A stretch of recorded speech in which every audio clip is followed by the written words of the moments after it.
House of the Dead Overkill is an arcade-style light gun game that replaces an actual light gun with a Wiimote, and the usual monotonous progression through a short shoot-'em-up with an exuberant killing spree that lasts for nearly 3 hours. Epic in gun game terms. Of course, it's still a gun game, and therefore pretty much the epitome of detached gameplay. You point and you shoot, and that's about it. Sure, you occasionally tap the A button to reload, and you can swap guns or throw the odd grenade, but you could really get through most of the game simply by hammering away on the B button.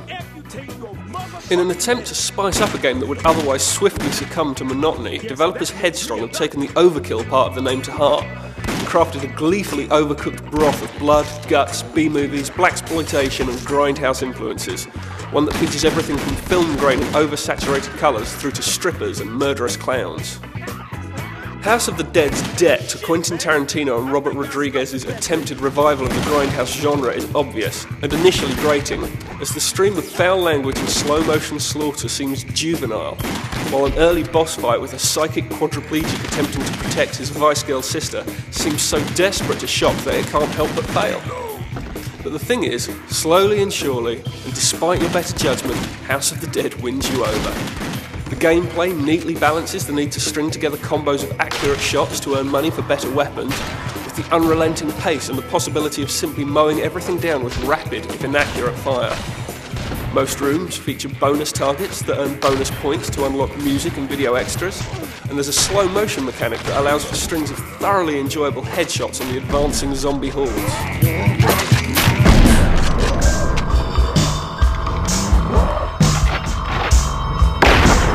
Story mode may consist of only 7 levels, but once you've done them, you can play an extended director's cut with extra pathways, and when you're done with that, you can play a 2-gun mode, giving House of the Dead plenty of replay value. Add to that the option of 2-player co-op, as well as a selection of themed 4-player minigames, and House of the Dead turns out to have much more play depth than you'd expect of a gun game. Freeze, bitches!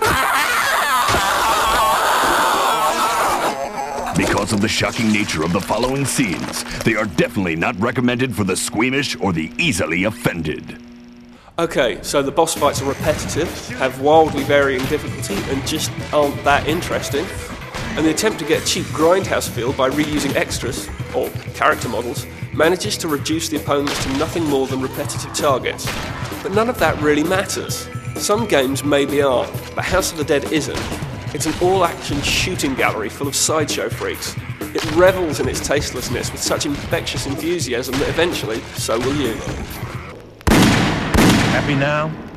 Quit.